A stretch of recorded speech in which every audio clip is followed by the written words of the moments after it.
Jóvenes, bienvenidos a la clase de Ciencias Naturales. Es un gusto para mí poder compartir con ustedes temas que pueden y enriquecerán el conocimiento. Vamos entonces a conocer nuestro tema.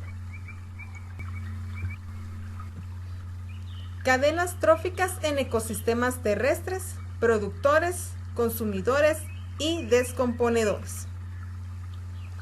Cadenas tróficas. Dentro de los ecosistemas se desarrollan relaciones entre seres vivos, en la que unos organismos dependen de otros para conseguir energía, necesaria para la realización en sus funciones.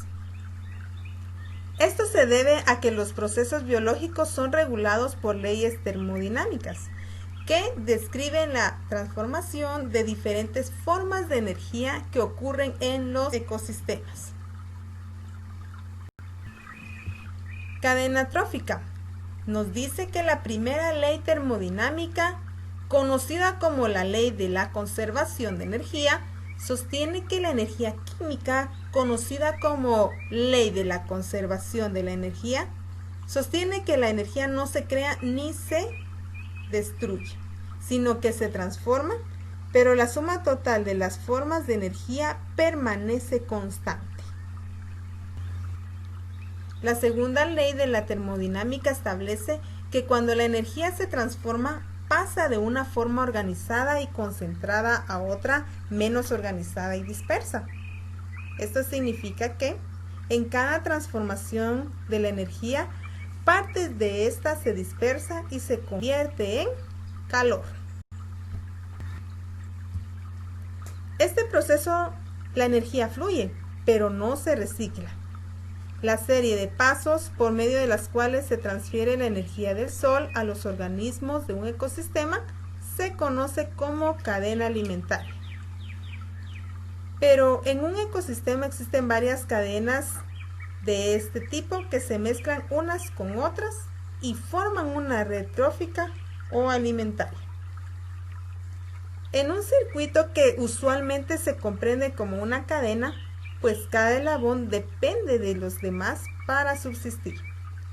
Así puede hablarse de productores, consumidores, descomponedores en una cadena trófica. Ejemplo. Tenemos aquí un ejemplo de los productores, que son aquellos que se nutren empleando la materia inorgánica y fuentes de energía como la luz solar. Es el caso de la fotosíntesis. Acá tenemos entonces un ejemplo de los productores. Ellos fabrican su propio alimento como las plantas. Los consumidores, en cambio, son los que se nutren de la materia orgánica de otros seres vivos, sean productores, los herbívoros comen plantas o sean otros consumidores. Los depredadores comen otros animales, dependiendo del caso. Podemos hablar respectivamente de consumidores primarios y secundarios, llamados finales si carecen de depredadores naturales. Por ejemplo, tenemos entonces los productores que fabrican su propio alimento con este factor abiótico que es el sol, la energía solar. El consumidor primario en este caso es un conejo que se alimenta de las plantas, entonces ya se vuelve un consumidor primario.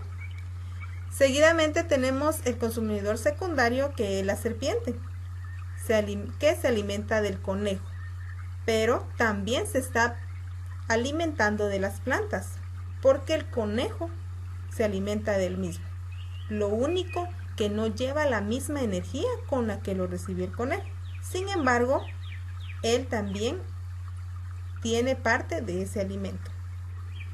Y también tenemos el consumidor terciario, que es el ave que se alimenta del reptil. Entonces es así como la energía va trascendiendo de un consumidor a otro consumidor. Entonces todos se alimentan, llegan a lo que son los productores. consumidores finales. Tenemos a los sapos y pájaros que se alimentan de insectos y orugas, que también los insectos y las orugas se alimentan de las plantas. Aquí tenemos el ejemplo del sapo y estos pajaritos que se alimentan de insectos.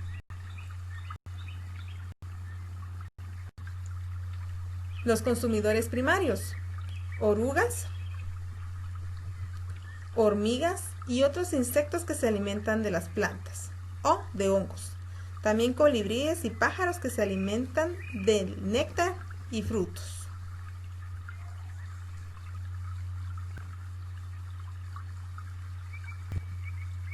Descomponedores son finalmente los que colaboran en el reciclaje de la materia orgánica, reduciéndola a sus componentes más elementales y permitiendo que sea reaprovechada por los productores.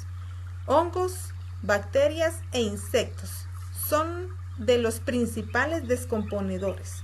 Ejemplo, tenemos a los hongos, escarabajos y otros insectos que se alimentan de las hojas caídas de los frutos y descompuestos de los cadáveres de insectos, pájaros o sapos.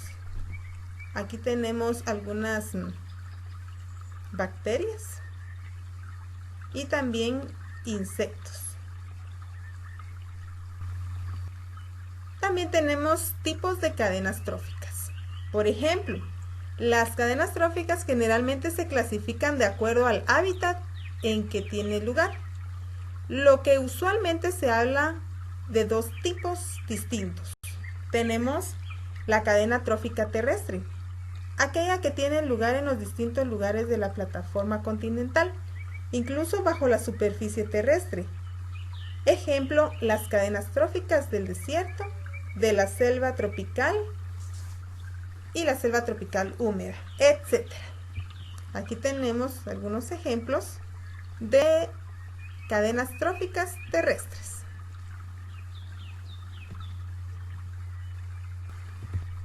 También tenemos cadena trófica acuática, aquellas que se dan en ambientes marinos o lacustres y que están compuestas por criaturas adaptadas a la vida acuática o submarina en sus diversos niveles, como la cadena trófica costera o de las zonas abisales, etc. Tenemos entonces aquí algunos ejemplos en donde también vamos a encontrar cadenas tróficas acuáticas. Muy bien, entonces vamos a hablar un poco del ejercicio que vamos a realizar. En un formato, ilustrar creativamente los niveles tróficos de la cadena alimentaria. Muy bien, tenemos otro ejemplo acá, en donde de otra manera tenemos, ¿verdad? Siempre se trata de una planta del productor. En este caso la mariposa es el consumidor primario. Luego tenemos el consumidor secundario, que es la rana, y el consumidor terciario, que es la serpiente. Lo mismo, que cada uno obtiene energía del productor. Tal vez no del mismo nivel, pero sí la obtiene. Ahora, también nos pide que describamos la importancia en la conservación de su equilibrio ecológico, que es lo que vamos a hablar ahorita. Preferí hacer una pausa acá, ¿verdad? Para poder mostrar la primera parte de nuestro trabajo y poder continuar con la misma atención que tienen para la próxima parte del contenido. Si hay alguna duda, me pueden interrumpir. Y aquí tenemos el desequilibrio ecológico. ¿Cuáles son sus causas? Aunque las causas son potencialmente tan múltiples como los factores haya que afecte al ecosistema, vamos a explorar algunos ejemplos significativos de las causas del desequilibrio ecológico. Ejemplos tenemos, estos son algunos sencillos, pero de gran importancia. Entonces nos dicen que es desregulación de poblaciones, contaminaciones graves, fragmentación del territorio y con ello desastres naturales. aquí tenemos ya sequías, ¿verdad? Por las contaminaciones graves y también la fragmentación del territorio y con ello los extremos, ¿verdad? Puede haber sequía o bien puede haber inundaciones, que conlleva a los desastres naturales. ¿Y quiénes son los que sufren estas consecuencias? Pues tenemos los seres vivos, que es así como también podemos contribuir, ¿verdad? Al desequilibrio de los mismos en la contaminación, que también yo lo añadiría aquí, y con ello la consecuencia de la extinción de los animales. Entonces sí, es muy importante conocer los ejemplos del desequilibrio ecológico. Ahora, está bien conocerlos, conocer el desequilibrio ecológico, pero también cómo evitar el desequilibrio ecológico y qué acciones puedo tomar desde casa y cómo lo puedo llevar a cabo. Nos dice que el desequilibrio ecológico debe ser evitado mediante políticas y planes adecuados de preservación del medio ambiente, ya que al influir tantos factores es difícil que podamos actuar bien de forma individual. Y hay leyes, también hay leyes que nos ayudan, ¿verdad?, para poder evitar. Porque dentro del desequilibrio también tenemos la caza de animales para compra y venta. También podemos tener lo que es la deforestación, los incendios forestales. Es cuando algunas familias, ¿verdad?, o cuando hace intenso calor y tal vez hacen fogatas, dejan allí incluso las brasas, entonces eso puede provocar grandes incendios forestales. Y también la basura, ¿verdad? Que muchas veces no la recogemos, sino que la dejamos ahí para no llevar a nuestra casa, ¿verdad? Entonces es importante todas estas acciones, porque debe ser evitado mediante políticas y planes adecuados de preservación del medio ambiente, ya que al influir tantos factores es difícil que podamos actuar bien de forma individual. Y para ello pues tenemos una ley de protección de los animales, ¿verdad? De bosques, INAB, CONAB, en donde nosotros también podemos poner y aportar nuestro granito de arena, más que todo en evitar contaminar. Y lo que sí es poder plantar un árbol, porque la tala inmoderada en estos tiempos también lo vamos a poder ver en el pinabete por las fechas del año. Y así pueden usar para carbón, lo pueden usar para leña. Entonces no estamos generando más árboles, sino al contrario. Entonces los recursos naturales se nos van y con ello la biodiversidad de animales. Gracias por su atención. Allí al final vimos entonces cómo nosotros podemos conocer el desequilibrio, pero también cómo evitarla. La clase de hoy entonces se trató de lo mismo, factores sobre la cadena alimentaria, y la naturaleza ya está de una forma tan estable que queda que nosotros la cuidemos.